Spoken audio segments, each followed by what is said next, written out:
and we've been working on projects together for probably the last 4 or 5 months. And I've gone through so many Facebook guys, so many Facebook experts trying to run webinar ads and scale webinar ads. Right, everybody who's been on here knows that webinars work. Right, I don't need to sell you on webinars, but like Facebook can just completely debilitate anybody's business if you don't know what you're doing, right? So the biggest problem that I had, I emailed my list. I said, "Hey guys, what's the single biggest question that you have, single biggest problem that you guys have right now when it comes to managing your Facebook funnel, your Facebook webinar funnel?"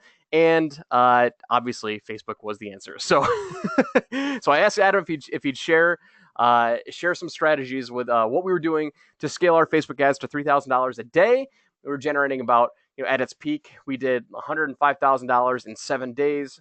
So that was about a 4-to-1 ROI with our live webinar that we were doing for a client. And so I've tried to scale Facebook ads myself, and every time I do it, I screw it up. So I said, I'm not going to teach it anymore. I'm done. Adam, take it away, man. So let me hand over the controls to you, Adam, and then we can rock and roll. Adrian, Awesome. what's up? What's up, buddy? Alex, sweet. We got a bunch of people on right now. Okay, we are recording, so that's good, and we need to go to right here and make you the presenter. And I'm going to turn my camera off, but I'm going to be here. So if you guys got any questions, I'll be here, and I'll be in the chat box as well, helping you guys out. So Adam, just make sure you click share your screen when you get the controls. Let's see. Can anyone see me yet? I can't see your screen. Okay, hold on 1 second. How about now? There we go. Boom. Cool. So just so I know everyone can hear me, just go ahead and hit yes in the chat box, just so I know that my voice is coming through and we are good to go. Cool. Loud and clear. Good. Glad to hear that, Anthony. Okay, so what we're going to be talking about on this webinar is how to scale your webinars using Facebook and getting it up to $3,000 a day, and hopefully more. Maybe $5,000, $10,000 a day. Sky is the limit. So let me talk to you a little bit about myself. My name is Adam Maywald. I have been doing online marketing for 20 years. I started my first website when I was 14, selling electronics online. Doing drop-shipped electronics. I've been doing Facebook marketing basically since they started allowing outside advertisers into their platform, which was back in 2008, 2009. Back then, they only did right-hand sidebar ads, which was so profitable back then because it was brand new, and they had, gosh, 500,000 subscribers onto their site at that point. Also, I'm not one of those guys who just takes on clients to do done-for-you services and then manages campaigns only of my clients. I actually do Facebook marketing for my own business, and I have a secondary business with a partner where we do lots of affiliate marketing. So a lot of my knowledge base is stemmed from really getting focused on how aggressive I can get in the affiliate marketing world and parlaying that information into my client-side business so that I know not only the loopholes that we can use, but also the right verbiage and what Facebook allows that they're not saying in their terms of service, because they definitely have things in their terms of service that they don't say that if you do it, they will get your account banned or shut down your ads for it.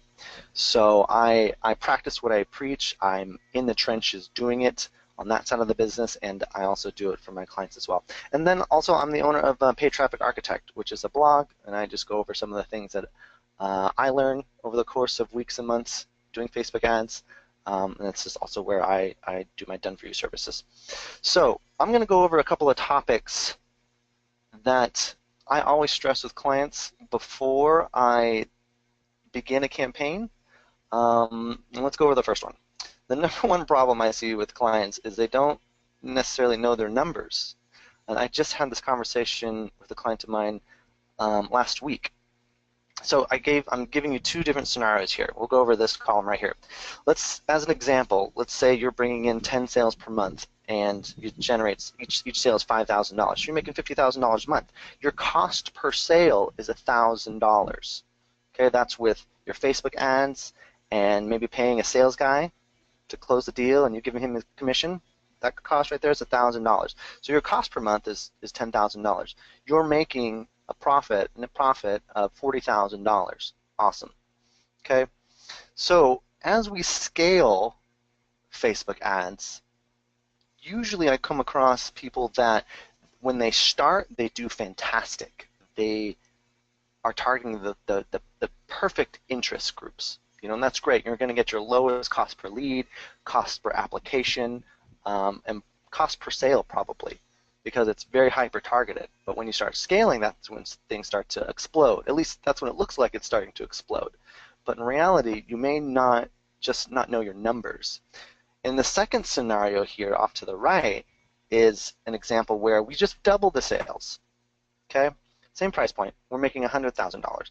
We've also doubled the cost per sale to $2,000. Now our cost per month is 4 times as much, $40,000.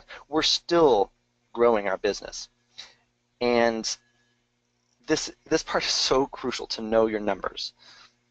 My client that I was talking about last week where I did this, we had a very low cost per application. It was like $35. We started to expand the interest and expand the audience sizes that we were going after. And what happened is our cost per application was getting into 150, but we had so much more people that we were targeting and we were getting applications. And the close rate on the sales guy was still fantastic. And to him, he was freaking out. And then when we actually ran through his numbers of what he makes per sale, it still made perfect sense. It just looked scary from the application side of increasing those applications so high. But you got to know your numbers. So if you don't have a spreadsheet that breaks down all your costs like this, I highly recommend you do so.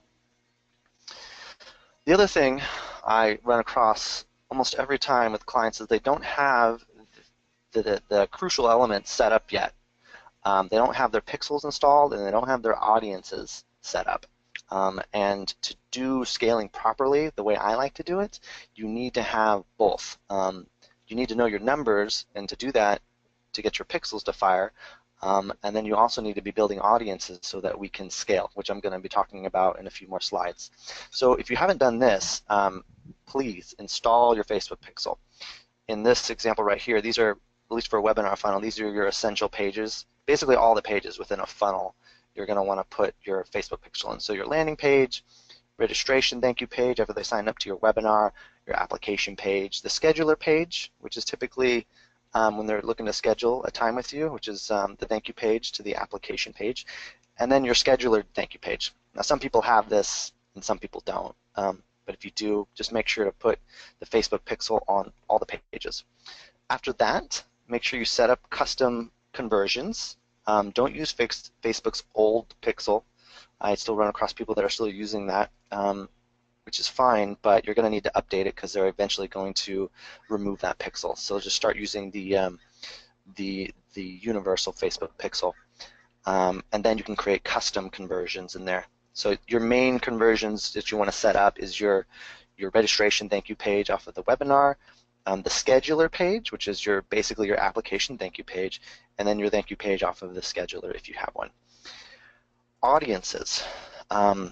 Again, you want to make sure that you set up all your audiences before you start driving traffic. Now, if you haven't done this, do it immediately so you can start capturing all those people. But these are all the pages that you want to do it. Just the entire funnel, set up individual audiences for the entire funnel, as well as what I like to call a catch-all for everybody that lands on your pages. But your essential pages that you want to set up audiences for is your registration and your scheduler page, which again is that application thank you page, as well as the thank you page from the scheduler. So if you haven't done any of these, do it now, especially when you really start to scale, because you're going to want to. Well, we're going to start scaling based off of certain tactics, and we're going to need all of this data. Okay, common problems that I run across, and Joel has come to me with too, with some issues, is that once you start scaling and you start increasing the budget on your ad sets and your campaigns, that the numbers start to go way off, and basically the campaign explodes. So this is not a problem that fits into a box and here's the solution, because Facebook's algorithm on how they distribute ads is different in different scenarios. So as a general rule, I like to set up ad sets and increase them by 30% each day, as long as it's looking good, as long as the key performance indicators or your KPIs are looking good. And that could be, if you're initially, it could be you're just looking to get low cost per registrations, and then the next number to look at is low cost per applications. So just continue to increase it by 30%. It will depend on the audience size though. So if it's a smaller group, then just do the 30% of your ad spend each day, and then continue to increase from there. If you're working with larger audiences, you can increase a lot more. I've literally gone from $25 a day to $1,500 a day, and my number still held true. And then I increased it to $5,000 a day. So it just depends on the size of the audience. Now that size of that audience was 25 million people, and it made sense for me to do that, and the numbers still worked out. So if you're working on very specific interest targets, increase it small. And the reason why this happens, and you'll see that with smaller interest groups, maybe from 10,000 to 500,000, that it starts to go haywire, is that Facebook wants to deliver all of that budget. So they want to deliver all of that audience budget as quickly as possible when you start increasing it. And usually they'll just go and grab traffic from wherever. If you're doing a website conversion campaign, it's going to go look for your best conversions out there within that audience size. But if you increase it from like $10 a day to $100 a day, that could be a big increase for the algorithm at that certain time of day that you did the increase. So it's going to go out into the audience and just find anyone it can as quickly as possible, rather than trying to find the best people off of your conversion pixels. So it's better to just increase slowly and let Facebook continue to optimize that budget each day. And typically what I'll find, even if it does go a little haywire and you do a big increase, is just to wait a little bit. Wait a couple of days, and it'll optimize that budget typically. Wait 3 or 4 days. Obviously, if it doesn't, you'll need to scale that back down. But I've seen that happen too, where you start scaling it up, and you just needed to wait a few days, and then it starts to convert better. Hey, Adam. Yeah. You got a question. So Jason's asking us, what would determine a quote-unquote large audience? Like, do we have any idea, like any indication, like what that large audience is? Yeah, I would say a larger audience would be like 1 million plus. So it's a little relative to that size. Obviously, when you're doing like I said, 25 million, you can do huge increases, $1,000 increases. But if you're doing a group size of 1 million, you could do, like, if you're doing $25 a day, maybe increasing it to a couple $100 a day would be safe, because it's such a large audience that is probably going to find the right people based off of your conversion pixels. Awesome. Thanks, dude. Sure, no problem. Okay, so another big question I get asked is testing. Should we go big and small? And so this kind of goes back to what we were just talking about. But typically, a normal setup is I will spend $25 per ad set. And this is testing, initial testing on ad copy, images, and headline. So $25 a day per ad set. I like to launch in the mornings, 8 to 10 a.m., just your local time. Wherever you are in the world, doesn't matter, just 8 to 10 your time. And then run it for a full 24 hours. And that's important. Don't shut anything off. Just Run it for a full 24 hours when you're testing new copy and everything. You want to test 3 of each, which is headline, image, copy. And I really like to have big variances between all 3 of these things. So when you're doing a headline, test 3 really different headlines and really 3 different big images, and then your ad copy, which I like emotional copy. So try to test 3 different emotional ad copies. Put them all in their own separate ad sets. Unfortunately, Facebook did this good for like a couple of months and they stopped, which is they split test evenly the images, the ads, and when you put it under an ad set. So you could do an ad set and have like 3 different ads in there. Well, for whatever reason, they self-optimize, but it doesn't do a very good job. And the only way to really do this effectively is to put them in their own individual ad sets with just 1 ad in it. So if you're in Power Editor, you can just create 1 campaign with 1 ad set and then 1 ad, and then just duplicate it again and again and again, and then go into the ads in each one of those duplications and then create or change the image and the headline and the ad copy. An easy way to do this is Ad Espresso. They kind of make this, which is a third-party Facebook management tool, which I think you can sign up for free. It's like it's got 30 days, and then it's like $50 a month. But they do a really good job of making this super easy to create like 9, 12, 20, 150 different ad sets with just 1 ad in them. So if you're going to do this at scale, it may be a good idea to invest in Ad Espresso just to create the ads themselves. That's the only reason why I like to use it. The numbers in there look good, but it makes it super simple to do this testing phase. So is that 9 total ad sets, like 3 by 3? 3 by 3 by 3. So 3 headlines, 3 images, and 3 ad copy.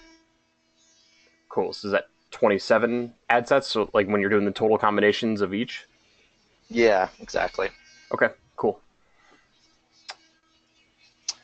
So this is I'm not big on hacks so much or tips and tricks because they come and go, but this one is working right now and I have used it and it's effective. So use this at your own risk, but it is working currently at the moment. Is once you know what creative is working for you, which headline works, which ad image works, which ad copy works, go ahead and create a new campaign with your interest targets, and then create 10 ad sets. They're all going to be the same. They're just going to be duplicated ad sets with the same image in them, and set it at $500 per day for each one. Now that's going to be $5,000 a day basically. So you don't necessarily want to spend that because some of these ad sets are going to not perform well. But what this is going to do is it's going to ask Facebook to go grab the best traffic out there quickly. So it's saying you're willing to spend $500 a day when other people are wanting to spend maybe $50 a day. So it's going to give you preference on that specific demographic that you're trying to target. So watch it like a hawk every 30 minutes so that you are not blowing through your budget. And obviously you want to know and make sure that you're still hitting your KPIs, your key performance indicators. And then just start cutting ad sets that are underperforming. So just a little conversion scaling hack for you. And you can continue to do that as you go after larger and larger audience sizes. So let's go into some of the scaling tactics and what I like to do. We're going to go from maybe things that you already know about to more aggressive and things you may have not thought on scaling. These are scaling kind of one-on-one tactics, which is just finding new interest targets. Books, TV shows, authors, experts, websites, anything you can think of within your target market or your demographic. This is where it's important to build avatars for your people that you're trying to target so you know where they like to hang out and what they do on a daily basis. Doing Google searches. I love doing Google searches for my potential interests. And you just start going through the list. You can find some great just random websites you would never think of under that, journals or magazines, other trade associations that they're involved with that I would never think of, and that don't really come up in a Facebook. So that's a good place to look. Using audience insights is a good way to do it. In audience insights, there's a section under the page likes section where you can see other groups' affinity. And this is something that I do when I start with a new client, is that we'll find your core demographic interest and we'll plug it into audience insights. We'll click on the page likes tab, and then we'll go to the section that talks about affinity. From in there, I will sort by how closely that interest target is to other interest targets, and we'll see the best affinity out there. Basically, affinity means how closely the demographics in each of those groups match each other. So once we get high affinity, which is like, I like to look at 50% plus, I put that into a list as potential targets for new interests. And then the last one is different countries. So sometimes you're just scaling in the US, and that's great, but you can also scale to the UK and Australia, any other English speaking, or not, if your target demographic is in other countries that don't speak English. It just depends on your course and your program. When you do that, make sure that you break those out into individual ad sets and campaigns.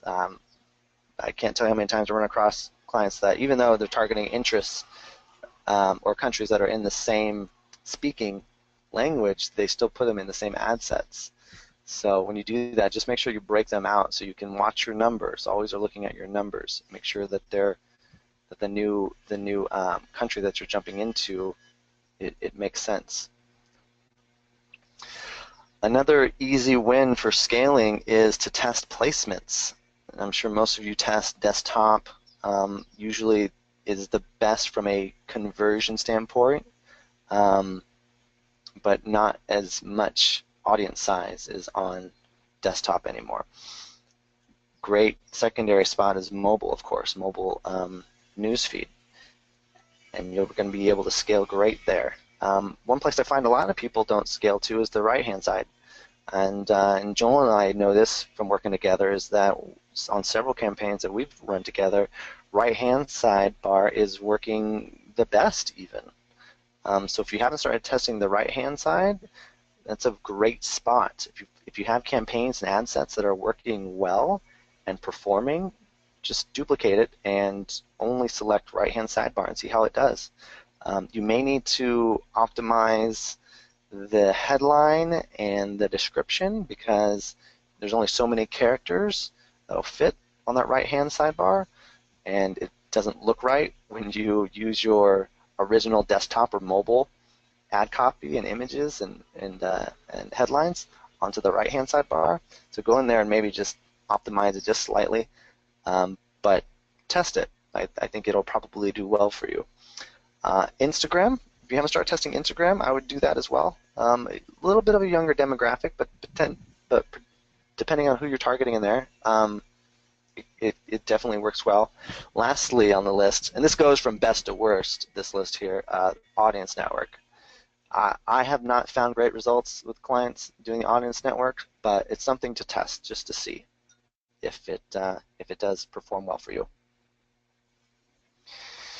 So the last thing to do here is, in Scaling 101, is to duplicate your key performance indicating ad sets, basically your best performing ad sets.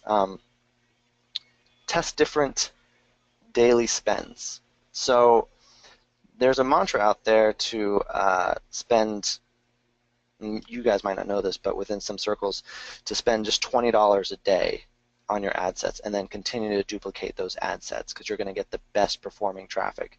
The idea, the theory behind it is if you're spending $20, $30 a day, Facebook is going to find the best traffic it can for that $20 or $30. So that's going to be the best performing traffic.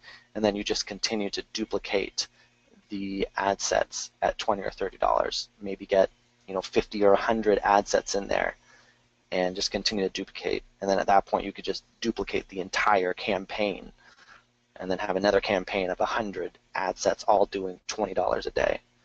I'll usually find that sometimes how Facebook grabs traffic for that new ad set is not the right traffic, so you'll want to shut off the ones that don't hit your key performance indicators, your cost per application or cost per sale. And then, like I said, just continue to duplicate entire campaigns just to make things a little easier rather than trying to duplicate ad sets, because you can just duplicate 100 ad sets at a time or whatever, however many you have in there. This slide here that I'm going to show you is all about knowing your numbers and duplicating ad sets. So this is a campaign of mine and Joel's, and you'll notice I sorted this by cost per conversion off of the webinar registration page. So you'll see that we turned off a bunch of our best performing webinar registration ad sets. We're getting very low cost per webinar registrations here. But if we look over on this column at the cost per sale, our number was we didn't want to spend more than $500 on this campaign to generate a sale. The product cost was $1,000. So we started shutting them off, and even our worst performing ones were the ones that were doing the best, or at least our worst performing ad set on the webinar registration page was our second best performing for the cost per sale. So this just goes back to my mantra in like slide 3 or 4, which is knowing your numbers. You need to make sure you know your numbers so you can look at the right things. Cost per application, cost per sale. Those are the numbers you want to look at. If you're generating cost per registrations at $10, $15, but they're still performing for you, then focus on those ad sets and duplicate those rather than just focusing on the ones that are getting your lowest cost per email on the registration page. Moving on to scaling 2.0, upload data for custom audiences. So if you have buyer data, any data that you have, you're going to want to create a custom audience. And you can do this via, I've done this via using emails or using phone numbers. So your email data, anyone that signed up to anything in any list of yours that's within your demographic for your campaign. Buyers lists are good, of course. Phone numbers, if you've run a call center or you've done any like offline advertising through radio or TV and you have data from people that have called in to buy a product, that could be fantastic data to use to build a lookalike audience. So once you do that, you upload that into Facebook, and usually it'll match anywhere between 60 to 80%. With phone data, it's usually 20 to 40% that'll match up and find people. So you want to, more data is better. Always more data is better. I usually won't upload anything under like 300, but I like to have at least 2,000 is kind of my number that I ask people for. You need at least 100 people to build an audience in Facebook's lookalike campaigns, so just make sure you have that number. And then when you build the lookalike audiences, make sure you set up a 1%, a 5%, and a 10% audience size per country, and then test that. Because I find that, so if you're unfamiliar with how the lookalike audiences work, it's based off of country, and so it's going to build a lookalike audience that is very similar to the group that you uploaded, your buyer data, your email data, your phone data, and based on the audience size of the country. So it's going to find the best 1% or the best 10% matches off of your uploaded list. So you think that the best 1% is always going to perform the best, and that's not always true. I find that 10%, in my case actually, the 10% range is what seems to work the best. And in the US, that's usually between 19 million and 21 million people. I'm not entirely sure why that is, but for doing this with several different clients in my own campaigns, 10% really works well. But obviously test all of it. This is a good way to scale, is to build these lookalike audiences and test the 1, 5, and 10%. Okay, moving on to another scaling 2.0 is lookalike audiences based off of conversions.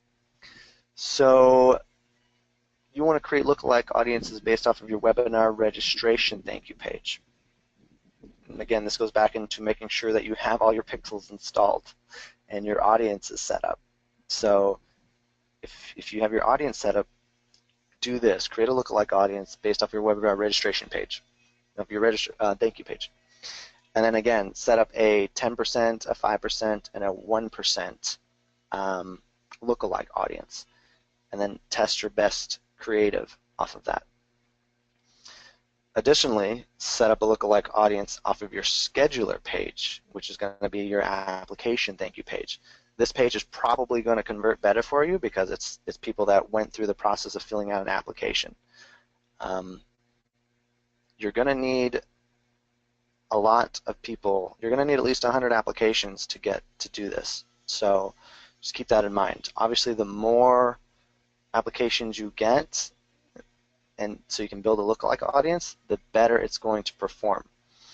So if you're getting like 10 to 15 applications a day, then wait a month and then set that up.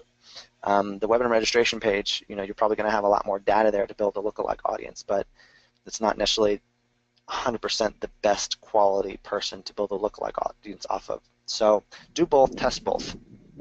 And then again, testing, you want to set up website conversion campaigns for all of these, and then also website click campaigns.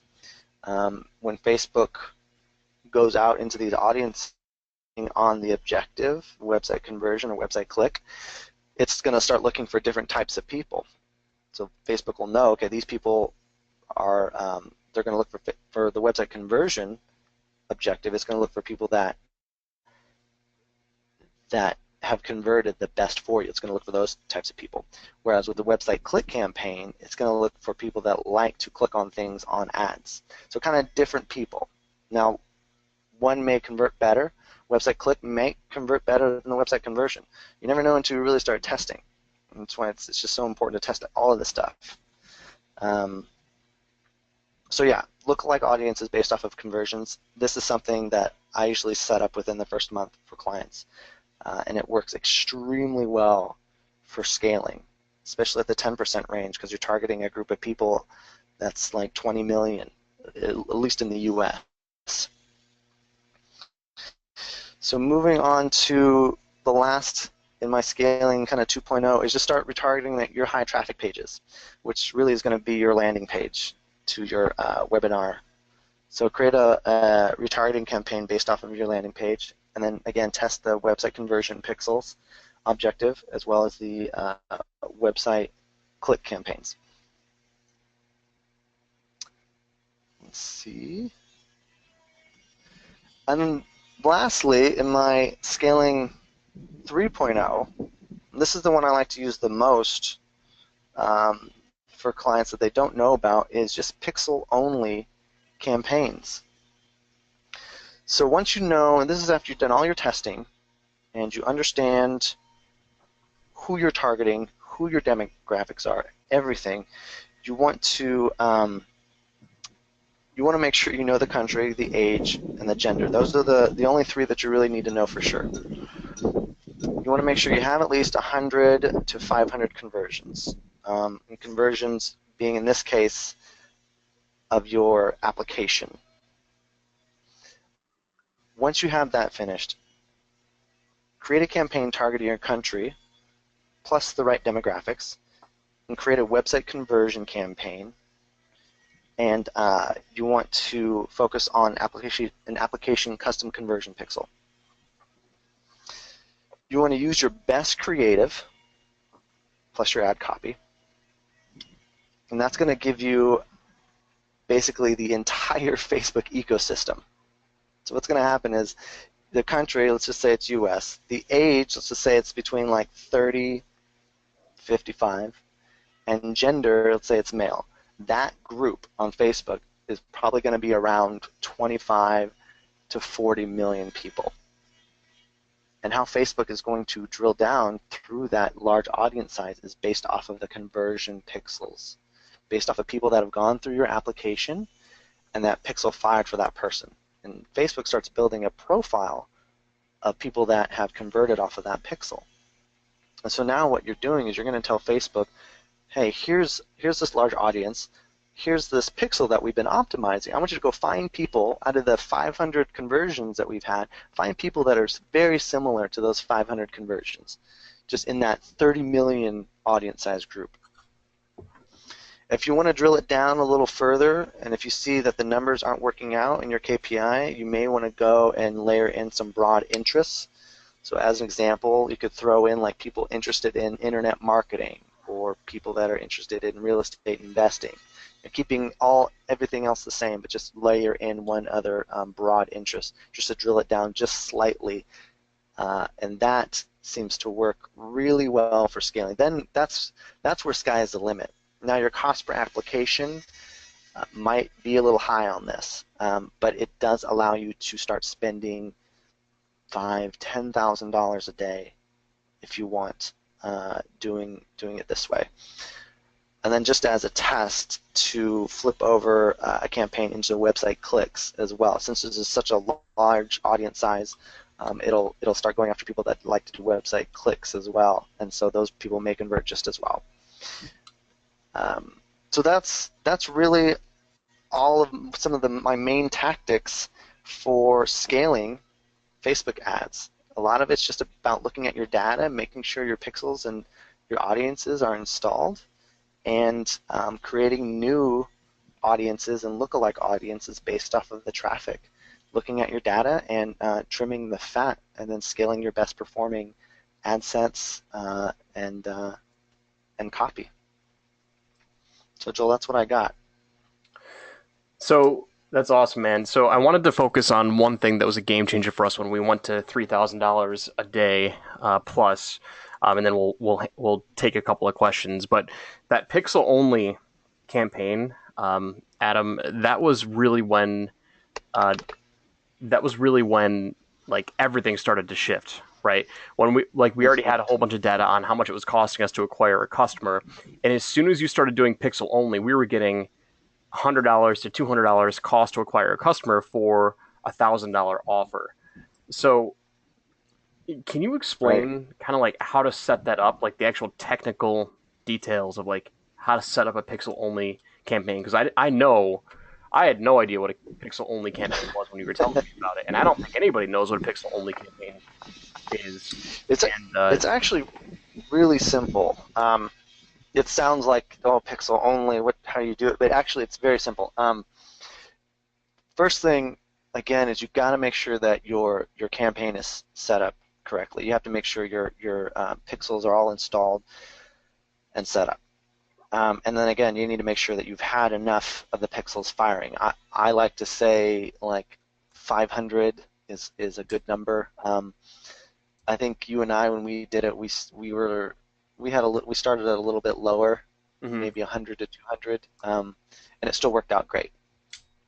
So how to set it up is you set up a campaign and focus on website conversions, and then from the ad set level, you select your pixel that is for, in this case, your application thank you pixel. Whatever anyone's named that, or buyer thank you page. Like it's either application or a purchase thank you page. Yep. Right. And then that's it. So that's setting it up pixel only. And then from the ad set level, again, so once you select that pixel, you're basically telling Facebook that you're targeting. You want to just target anyone that is similar to that pixel.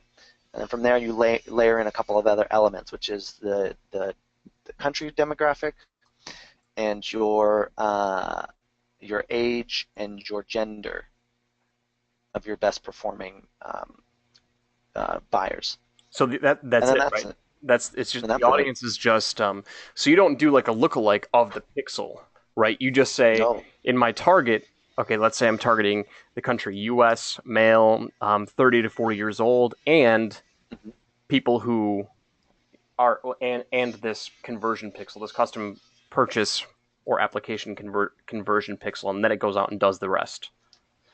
Right. Yeah. Since you're optimizing, because you're optimizing for website conversions, so Facebook is going to use that pixel. When you do website conversion campaigns and you do it like when you add in an audience, like a lookalike audience, it's doing the same thing. So when you do a lookalike audience, when you select the lookalike audience, when you're building that ad set and you select your pixel, when you selected a website conversion objective, Mm-hmm.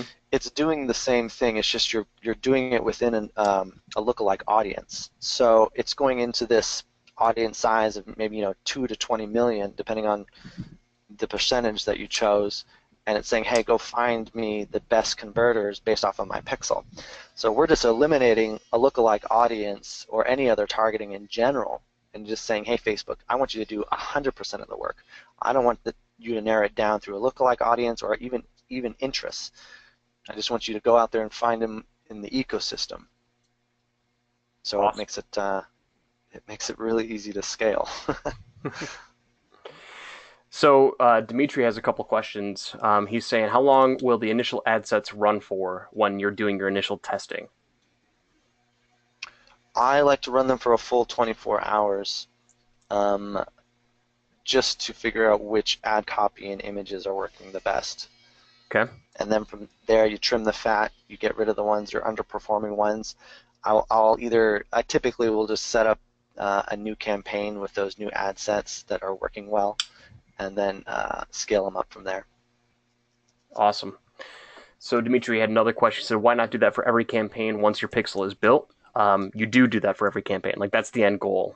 From what I'm understanding, Adam is telling you, is the end goal is you want to get to the pixel, right? Because that basically eliminates now all the guesswork from your part.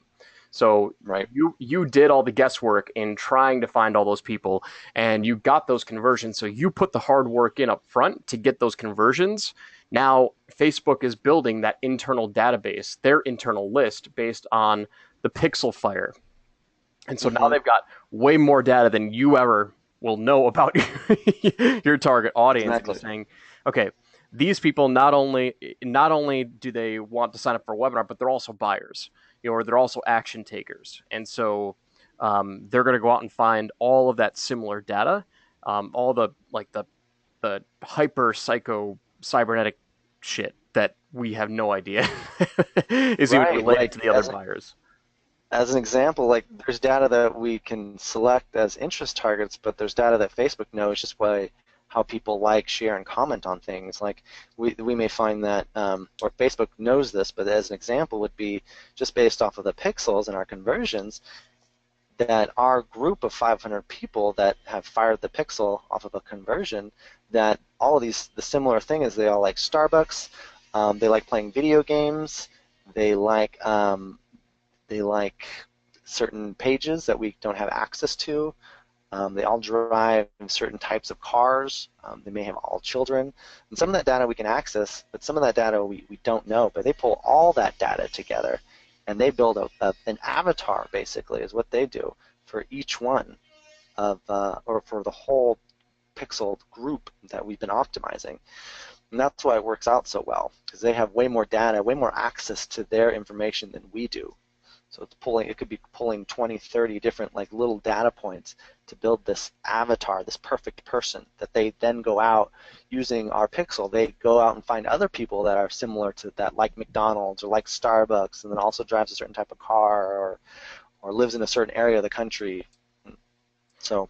And what's cool about that too is once you get the pixel only, it now becomes completely dynamic, right? So as more people start to fire that pixel, like, it's going to keep adjusting to, okay, and keep refining to, okay, more people like this, more people like that, more people like this.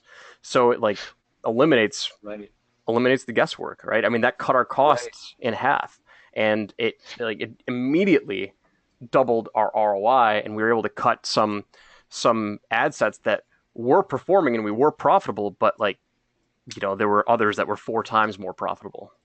Right.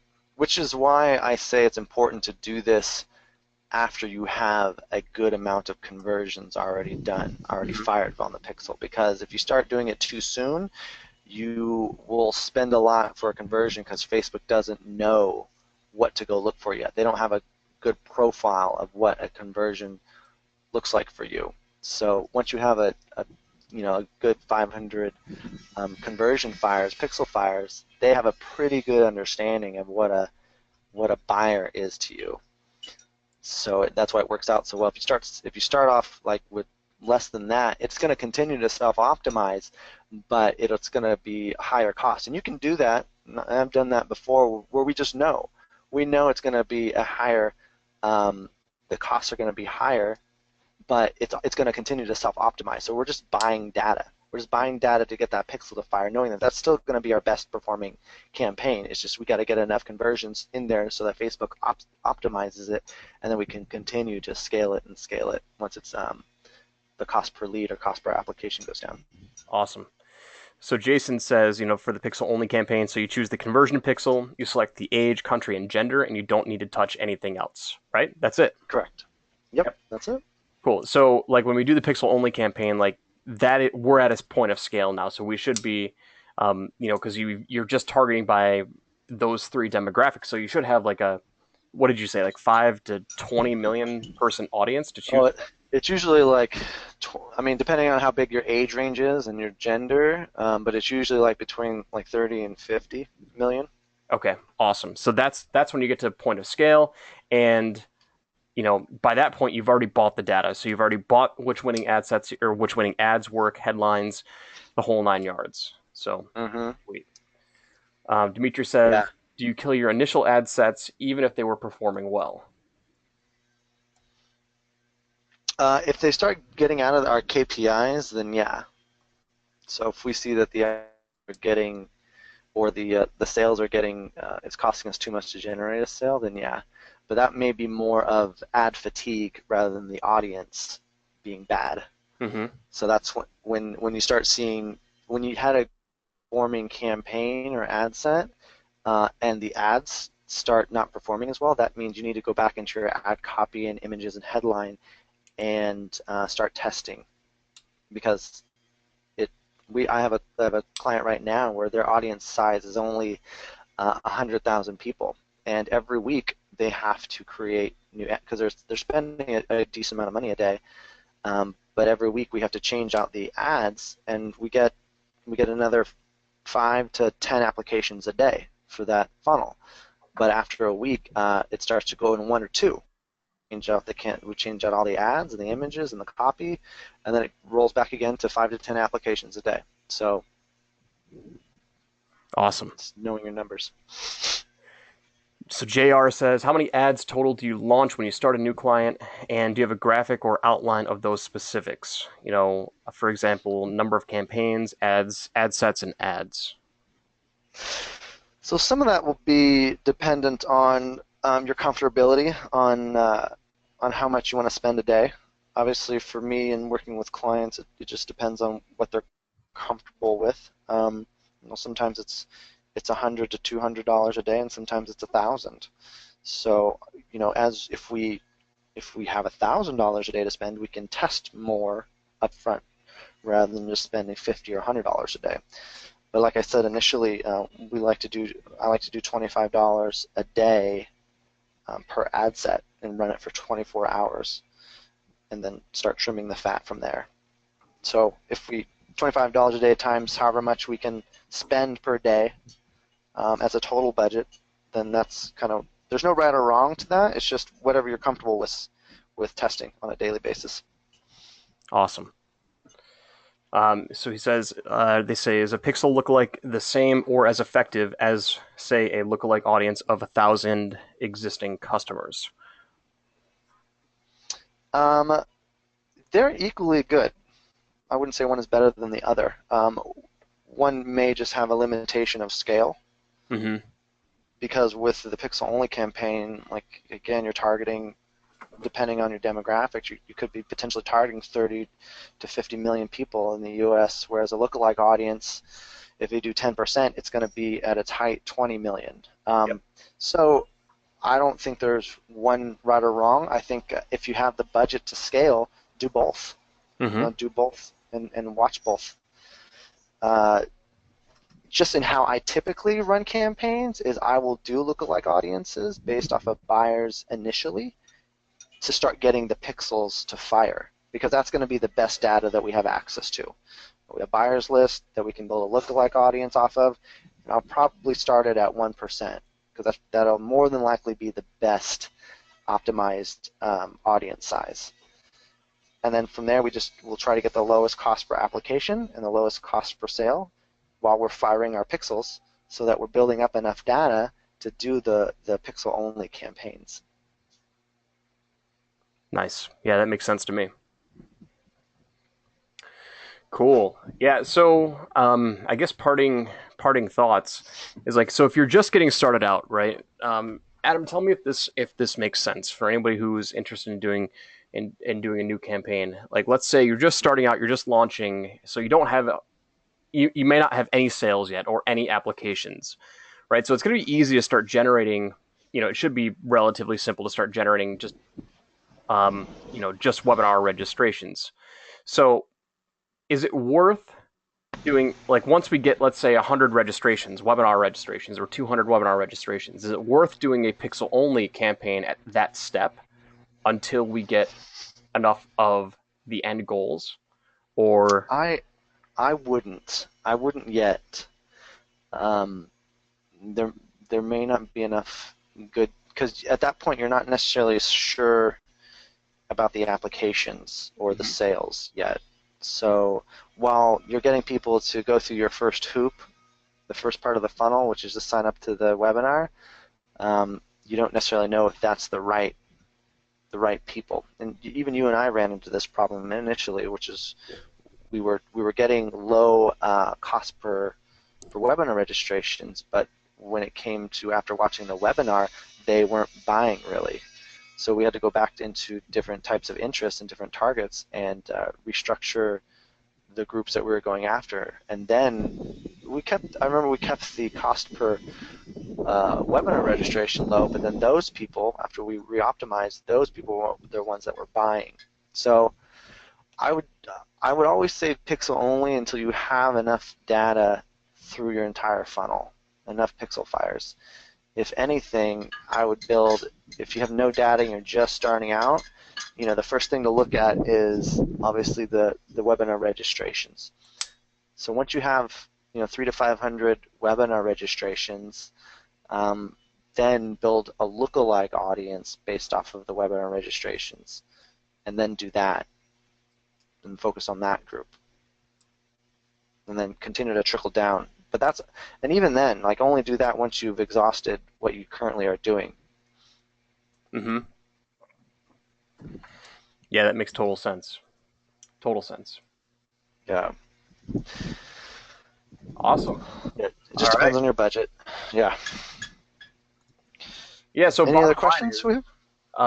So no questions right now, but basically, bottom line is, end goal is you want to start to remove yourself from the optimization process, and Facebook will let you do it, right? So the end goal, get to the pixel, let the pixel do the work. So we have to put in the hard work up front, testing audiences and buying that data, right, for your webinar, for whatever campaign that you're running. So we put in that initial upfront work to do that, and then once we get those end funnel pixel fires up to bare minimum of 100, so 100 buys or 100 applications, whatever it is, now we can pull the reins back and say, all right, Facebook, like, this is why I'm paying you the big bucks, right? Go out and find me, take this pixel and go do your thing. Right? Yep, that's it. Cool. Yeah, that's what you're doing. You're basically just buying data and getting those pixels to fire so you can continue to scale your campaigns. That's awesome. So you really don't want to scale unless you've got, like, bare minimum, like, 1 million person audience, right? I mean, let's say somebody's got the budget and they want to spend $1,000 a day, but what if somebody came to you, Adam, and said, I've got $1,000 a day and you realize that their audience size was only like 50,000 or 100,000 or 150,000 or 200,000. You know, what's the approach for that type of client? I would still, well, initially testing, we just want to find the right ad copy and images and headline that's going to work best. So just from there, I'd test small just for a few days just to find the right ones, and then from there, if it's a small group, we could. If it's a small group like that, it's tough because you want to get the pixels to fire, but you just don't have a good size group. So I would still start out small. It kind of depends on what they're comfortable with. Like the $1,000 budget is cool, but I've had clients come to me saying, I don't care how much it costs either for an application or a sale, because I know that we need to get these pixels to fire to build these lookalike audiences. So in that case, it's like let's just push everything as high as we can go pretty quick. So even if it was a small group, I would say let's just move quickly then.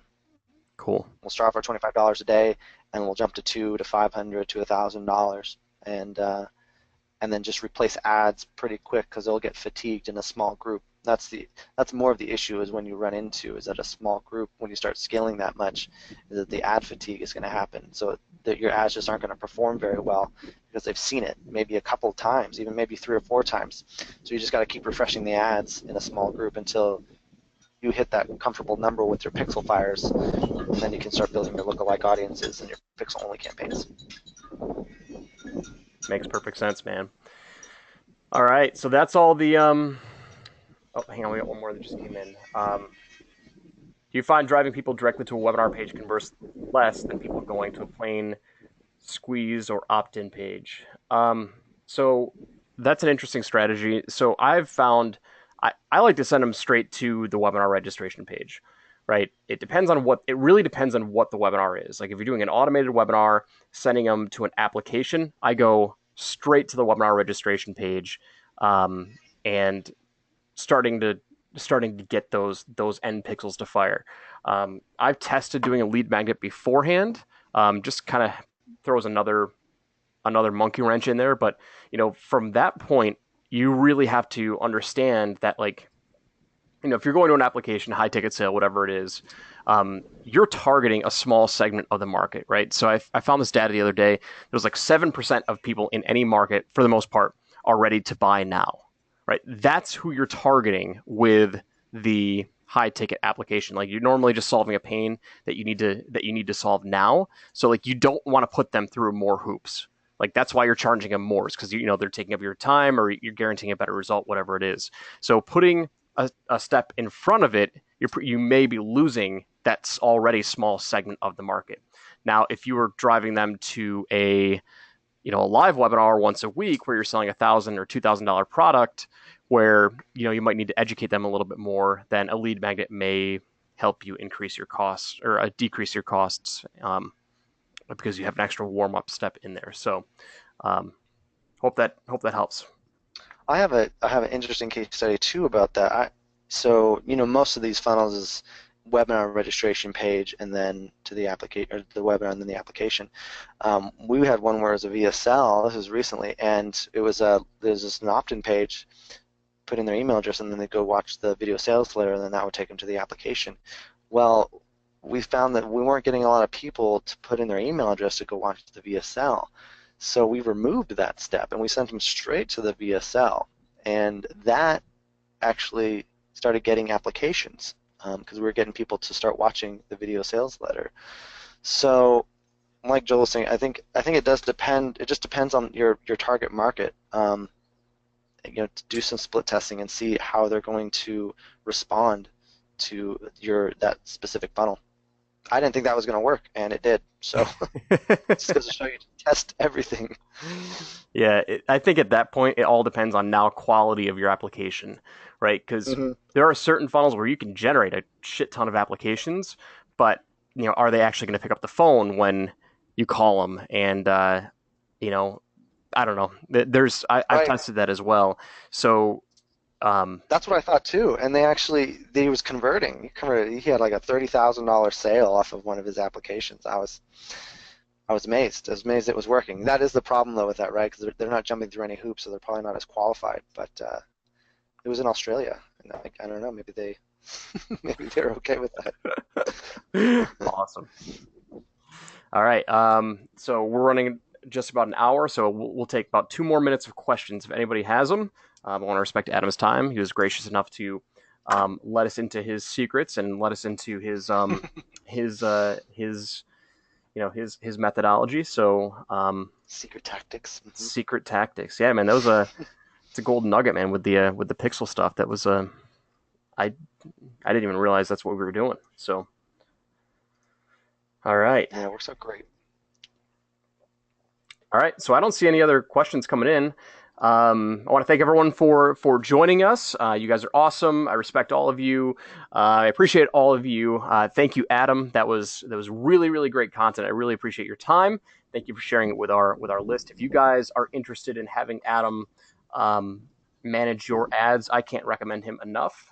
Like I said before, especially in the beginning, I've screwed up so many Facebook campaigns. It's ridiculous. And I've hired quite a few Facebook guys, and Adam was really a breath of fresh air. So I can't recommend him enough. So check out his website, paidtrafficarchitect.com/LP, or you can connect with him on Facebook. I know I tagged him on the post in Facebook. So yeah, so reach out to him. Hopefully he can help. Hopefully this helps you guys. But thanks for being awesome, guys, and we'll talk soon. Thanks, guys. Thanks, Joel.